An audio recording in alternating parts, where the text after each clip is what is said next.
লা ইলাহা ইল্লাল্লাহ, লা ইলাহা ইল্লাল্লাহ, লা ইলাহা ইল্লাল্লাহ, লা ইলাহা ইল্লাল্লাহ।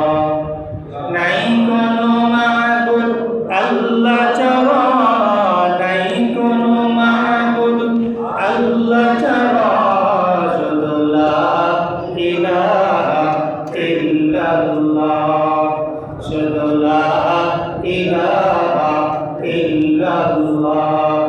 আসমান জমিন গায়রুল্লাহ, আসমান জমিন গায়রুল্লাহ, শুধু লা ইলাহা ইল্লাল্লাহ, লা ইলাহা ইল্লাল্লাহ, লা ইলাহা ইল্লাল্লাহ, লা ইলাহা ইল্লাল্লাহ।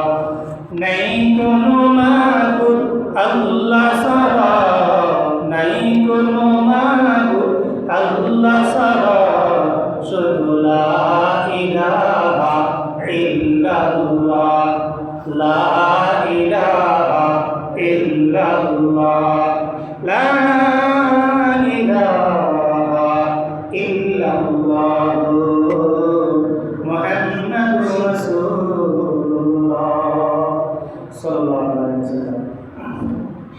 মুআজ্জাজ হাজিরিন, মহান আল্লাহ তাআলা দরবারে লাখো কোটি শুকরিয়া জ্ঞাপন করছি, যিনি আমাদেরকে নিজের পায়ে হেঁটে হেঁটে সুস্থ সবলভাবে আসার মতো এবং বসার মতো তৌফিক দান করেছেন।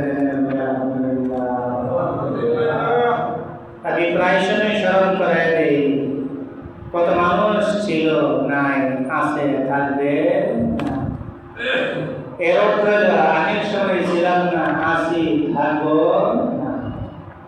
আমার কৃতকর্মই আমার সাথে যাবে, দ্বন্দ্ব, বাড়ি গাড়ি, টাকা পয়সা, ব্যাংক ব্যালেন্স, যাবতীয় দুনিয়াবি সুযোগ সুবিধা এগুলির সাথে কেউ দিতে পারবে, আজ পর্যন্ত দিতে পারে সম্ভব।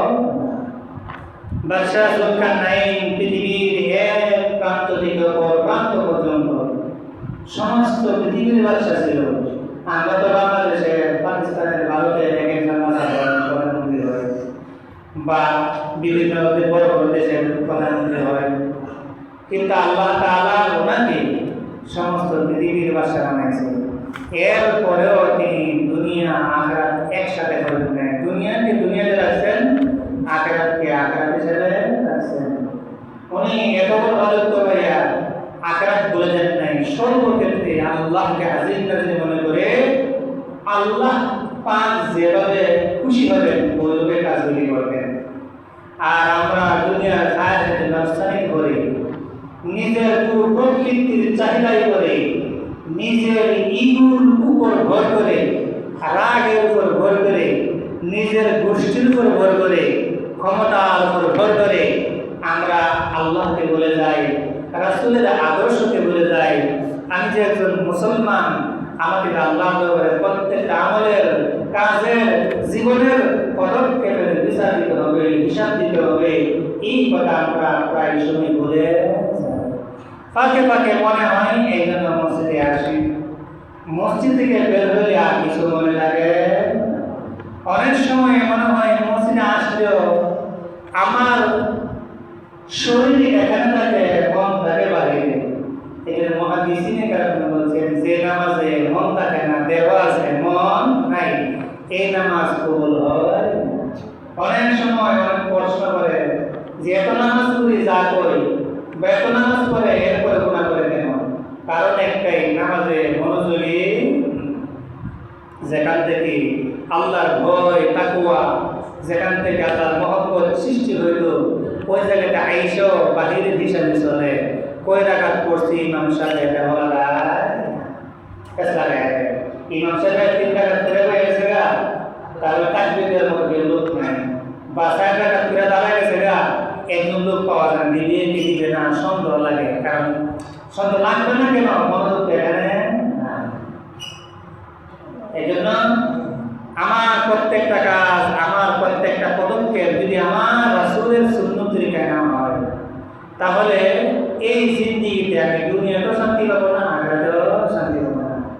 আমার দুনিয়ার জিন্দেগি একদম সামনে চক্ষুষ্মান, সব দেখতে পাই। এই জায়গায় তাই আমি দেখা গেছে আমি সব কিছু বুঝলাম না, করলাম না, তাহলে আখিরাতে যেটা চিরস্থায়ী রয়ে গেছে ওই জিন্দেগির হিসাব আমি কিভাবে আল্লাহর কাছে দেব? এজন্য আল্লাহ তাআলা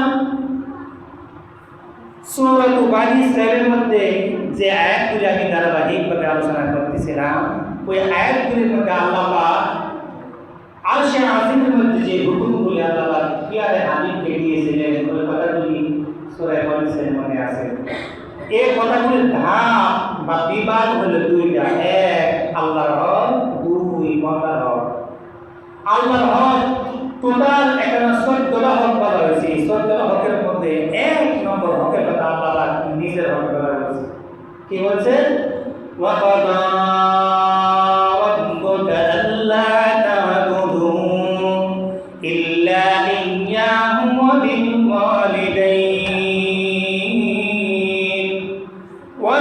ওয়ালিদাইনি ইহসানা। এই আয়াতের ছোট্ট অংশের মধ্যে দুইটা হকের কথা বলছে। প্রথম হকের কথা বলছে, বান্দা তুই আমার বান্দা, আমি আগাগোড়া তোকে সৃষ্টি করছি, নিচ থেকে হাস্ত বানাইছি, কিছুই ছিল না, ওই জায়গা থেকে সোনার দেহ, বাড়ি গাড়িওয়ালা, টাকা পয়সাওয়ালা, ইজ্জতওয়ালা সমাজে একটা ব্যক্তিত্ব তৈরি করছি।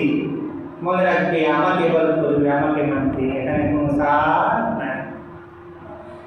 এই 14টা হকের মধ্যে আল্লাহ পাক প্রথম হক বলছেন আল্লাহ, বাকি 13টা হকের বান্দা। এই 13 হকের মধ্যে প্রথম হক আল্লাহ পাক বলছেন মা বাবার হক, ওয়া বিল ওয়ালিদাইনি ইহসানা। এরপরে হক কি? আল্লাহ তাআলা বলেন ওয়া আতি দাল কুরবা হাক্কাহু ওয়াল মিসকিন ওয়া ইবনিস সাবিল। তোমার আত্মীয়তা আছে, এদের কথা বলো। ওয়া আতি দাল কুরবা হাক্কাহু, আত্মীয়স্বজন আছে এলাকাতে। আমরা হয়তো একটা পাড়াতে, একটা গ্রামে থাকি, কিন্তু এলাকার একটা হিসাব হলো কি, প্রত্যেকটা মানুষ প্রত্যেকটা মহল্লার সাথে এই গ্রাম আরেক গ্রামের সাথে একটা রিলেটিভ আত্মীয় স্বজন আছে না? আছে। আল্লাহ বলছেন ওয়া আতিদা কুরবা হাক্কাহু, ও বান্দা আমি তোমাকে নির্দেশ দিলাম, বান্দার 13 হকের মধ্যে 2 নম্বর হক হলো তোমার আত্মীয় হক আদায় করো। কিন্তু আমাদের সমাজের মধ্যে আত্মীয় হকের সবচেয়ে বেশি লঙ্ঘিত হয়, বলণ্ঠিত হয়, সবচেয়ে বেশি অপরাধ হয় আত্মীয়ের মধ্যে। মানুষে বলে যায় আল্লাহ পাক যে বলছে, আল্লাহ পাক মানুষকে সৃষ্টি করছে রেহেম থেকে, মা রেহেম থেকে। এখন রেহেম মানে কি? মার যে মূল যে জায়গা আছে, দয়া, মায়া, মহব্বত, ভালোবাসা, ওই জায়গা থেকে মানুষকে সৃষ্টি করছে, নরম জায়গা থেকে। আবার এই জায়গার রেহেম থেকে রহম, দয়া, মায়া, মহব্বত। এজন্য রিলেটিভ যারা আছে, আত্মীয় স্বজন যারা আছে, তাদেরকে বলে জুল আরহাম বা জুল রেহেম মাহরাম, মানে একদম নিকট আত্মীয় যারা আছে তাদেরকে মহব্বতের আত্মীয় বলা হয়েছে, তাদের একদম কাছের আত্মীয়। কিন্তু আমরা যখন ঝগড়া লাগি, মারামারি করি বা দুনিয়ার কোনো কিছু হয়, তখন আত্মীয় কেরা, বাগনা কেরা, নাতি কেরা, ওই শ্বশুর বাড়ি কেরা, এরা মানে মেয়ের বাড়ি কেরা, এগুলো সব বললে দেয়া। আল্লাহ আমি তোমাকে 3 নম্বর নির্দেশনা দিলাম, ওয়া আতিদাল কুরবা হাক্কাহু, হে বান্দা তুমি তোমার আত্মীয়দের হক আদায় করো। আপনি আত্মীয়ের মাল আইনা জবরদস্তি করে হকের লঙ্ঘিত করলা, মনে রাখো তুমি আত্মীয়তা চিহ্ন নষ্ট করছো। লা ইয়াদখুলুল জান্নাতা কাফিরুন, কোন আত্মীয়দের চিহ্ন করে, আত্মীয়ের উপর জুলুম করে, এই আত্মীয় জান্নাতে যাইতে পারে। এরপর বলছে ওয়াল মিসকিন ওয়া ইবনিস সাবিল, ওয়াল মিসকিন ওয়া ইবনাস সাবিল।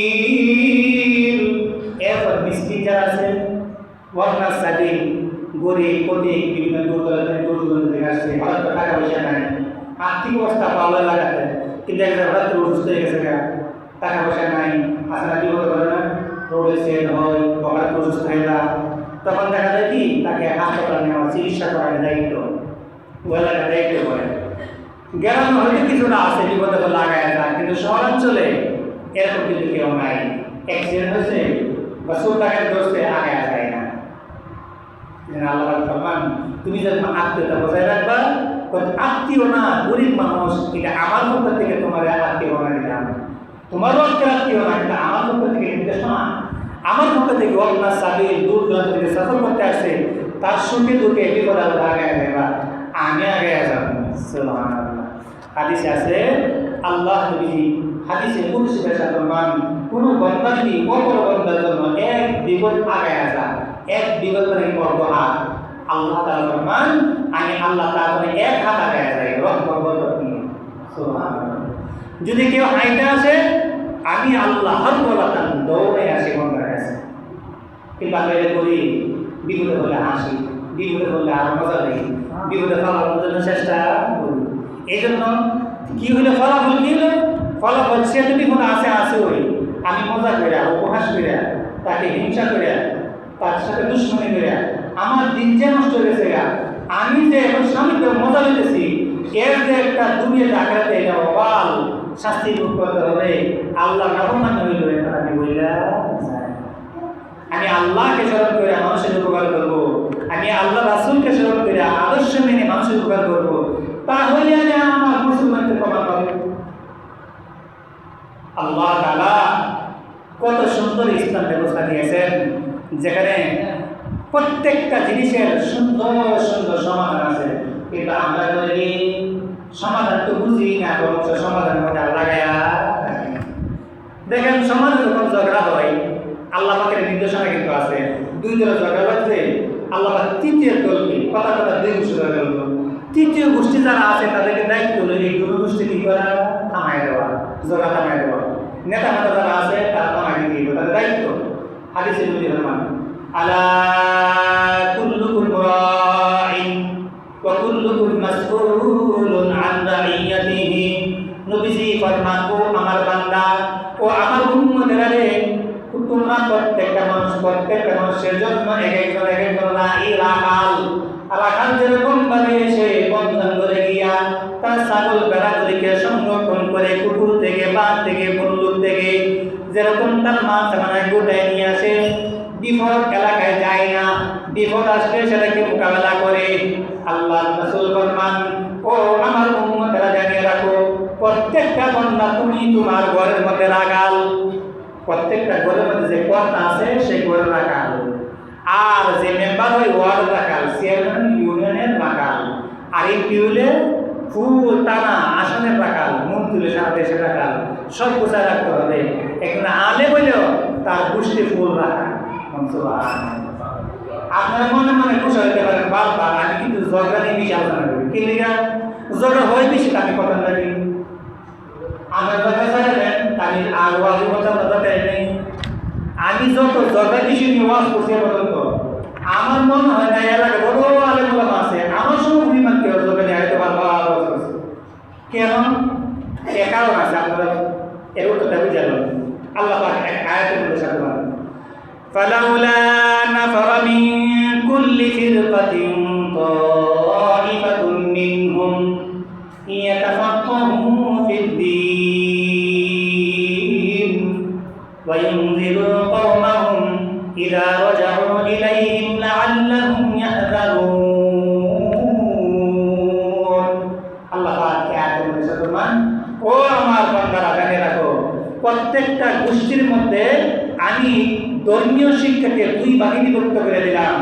এক ভাগ বিভক্ত হলে যারা দৈনন্দিন ফরজ বিধান যেগুলি সেগুলি শিখবে, খায়রুকুম মান তাআল্লামা কুরআন ওয়া আল্লামা, যেগুলি শিখবে দৈনন্দিন ফরজ, নামাজের ওয়াজিব সুন্নাত যা কিছু আছে, ফরজ হালাল হারাম, এগুলি প্রত্যেকটা মুসলমান নারী হোক পুরুষ হোক সকলের জন্য শিক্ষা করা কি ফরজ। একদম বড় কিতাব পড়তে হইব, কোরআন তরজমা বুঝতে হইব, তাফসীর পড়তে হইব, ব্যাখ্যা দৃষ্টি জানতে হইব, বড় বড় কিতাব আছে, হাদিসের কিতাব আছে, এগুলি পড়তে হইব, এগুলি সকলের চলবে না। তবে আমি যে আয়াত তলাশ করেছি ওই আয়াতের মধ্যে আল্লাহ বলছেন প্রত্যেকটা গোষ্ঠী থেকে ছোট্ট একটা দল, 1 জন 2 জন 3 জন এলমিন শিক্ষা করবে। শিক্ষা করে আইসা জাতিকে বারবার বোঝাবে। এই বোঝানোর দায়িত্বটা আমি মনে করি আমার উপর আল্লাহ ন্যস্ত করছে। এক কারণ। 2 নম্বর কারণ হলো আমার খেতাবতের দায়িত্ব, মানে কি জমার দায়িত্ব। এই দুটো দায়িত্বের খাতিরে আমাকে পক্ষে যাক আপনার বিপক্ষে যাক এটা আমাদের বিষয় না। ওয়াজ করতে গিয়ে আমার বিরুদ্ধে যাক, সব কথা আমার বিরুদ্ধে স্বাভাবিক। এরপর আমি বলি কি করা না আল্লাহ বিরাট হাদিস শরীফে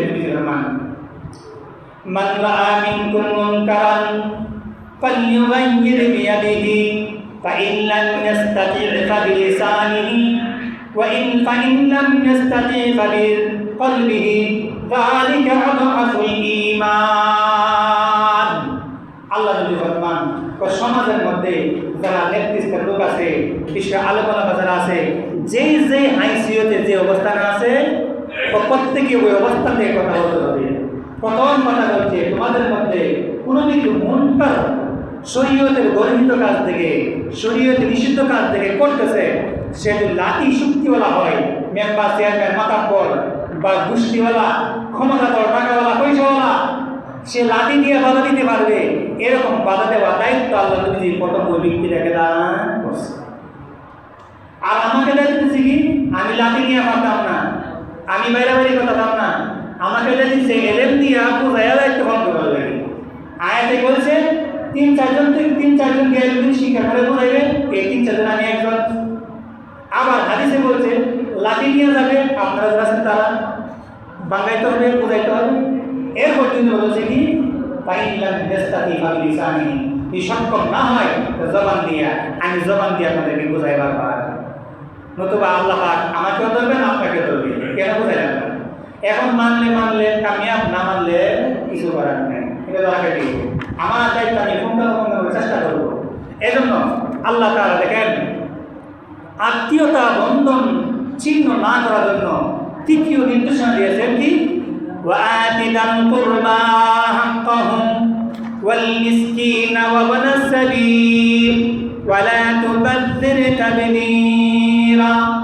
আল্লাহ পাকের ইরশাদ ফরমান তুমি আত্মীয়তা বন্ধন ছিন্ন করিও না।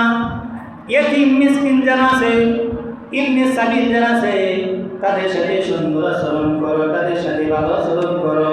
ওয়ালা তুবাদ্দির তাবদীরা, আর তুমি সম্পদশালী হইলে সম্পদ অতিরিক্ত ব্যয় করবা না।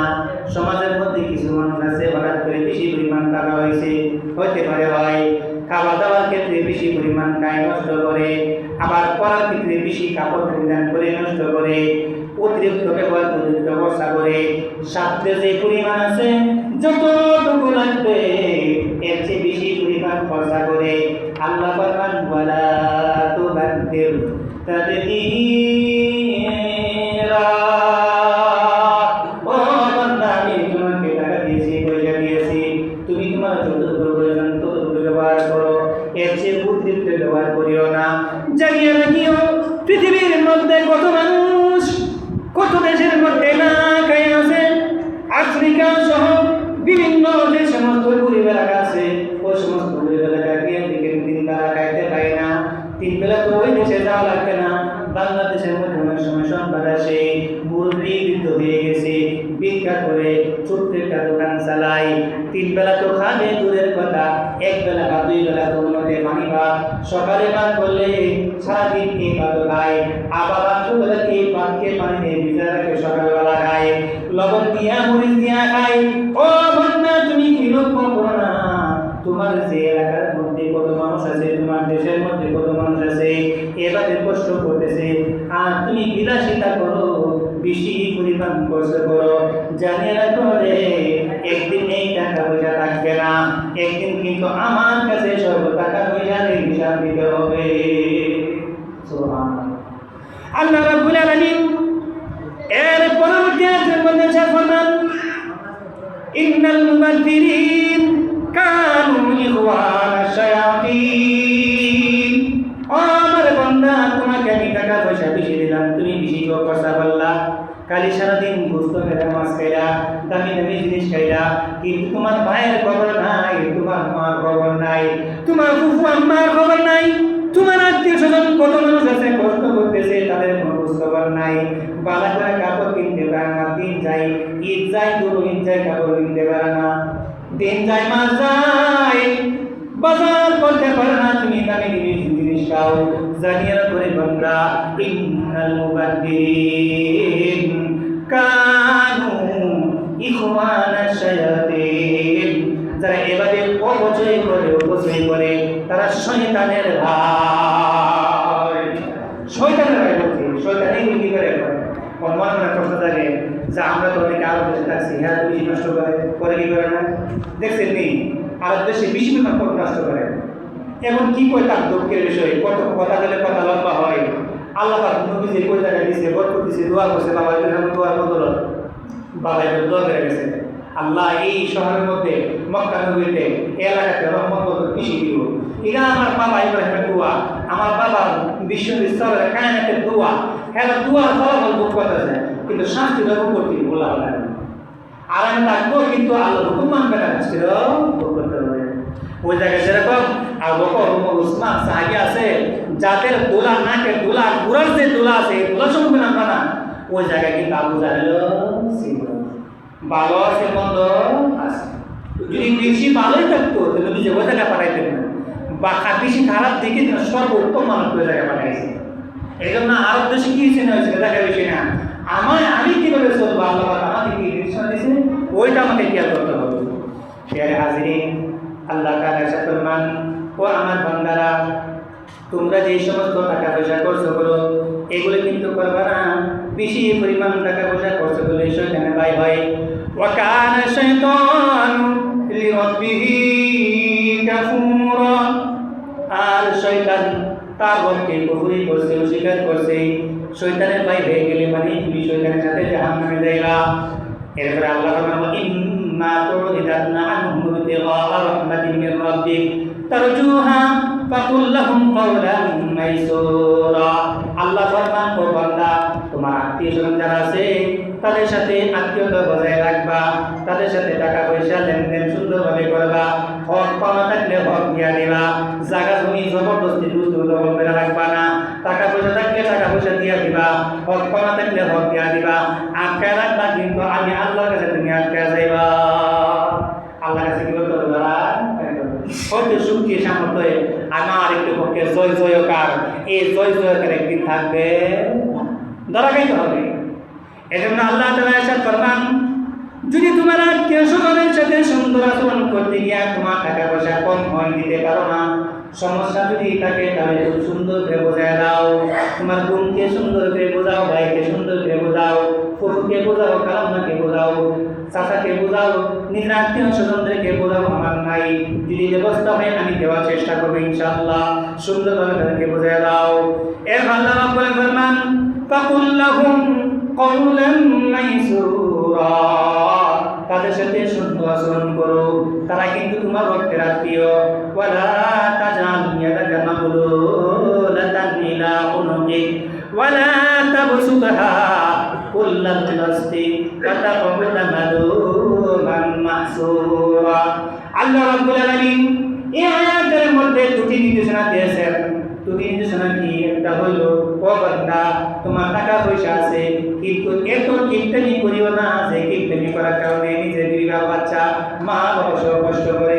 আছে না কিছু মানুষ বাজার করে না, সদাই করে না, কাপড় কেনে না, একদম সারা ব্যাংক করতে আর অভাব নেই।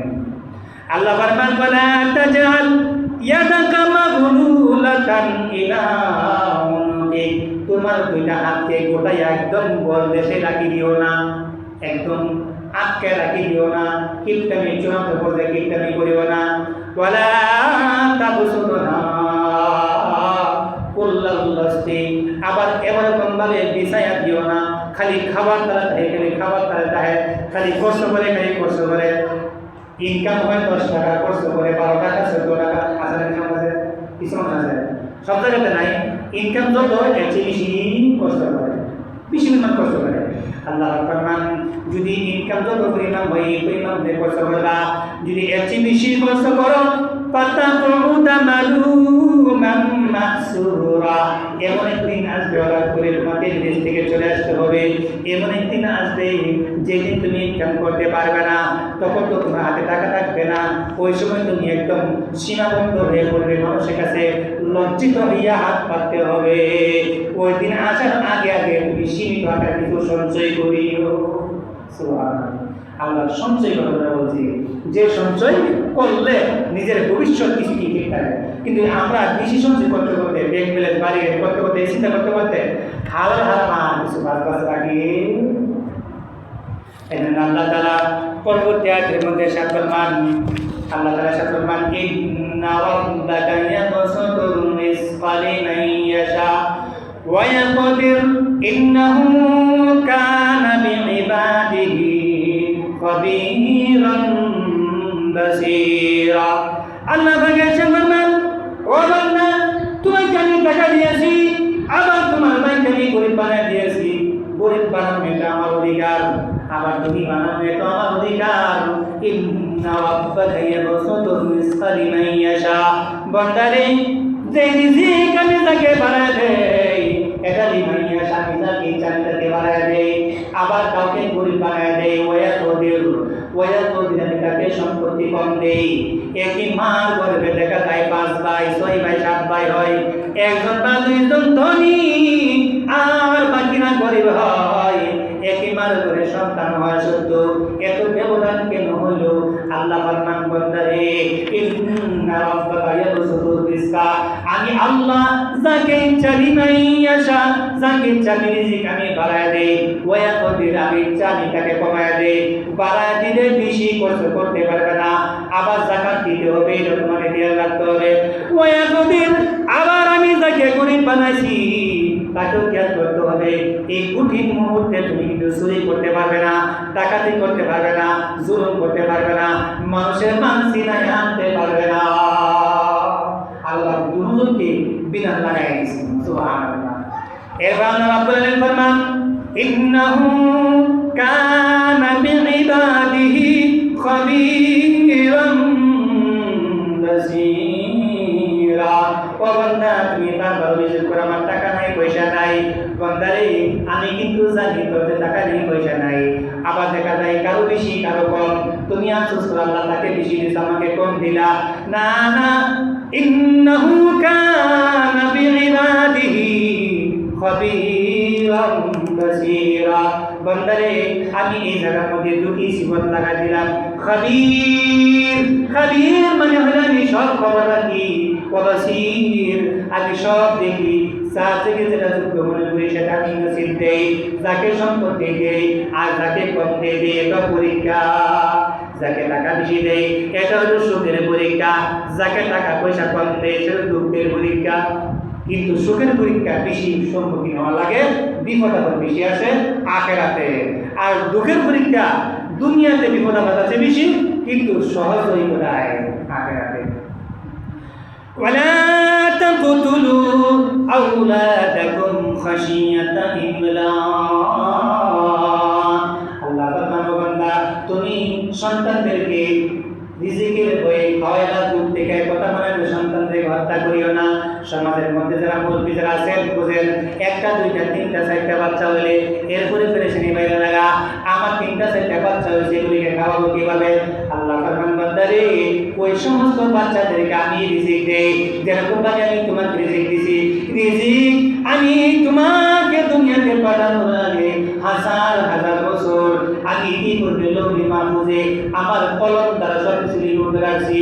মানুষ যত পৃথিবীতে আসবে তার রিজিক তার মুখ নিয়ে আসছে।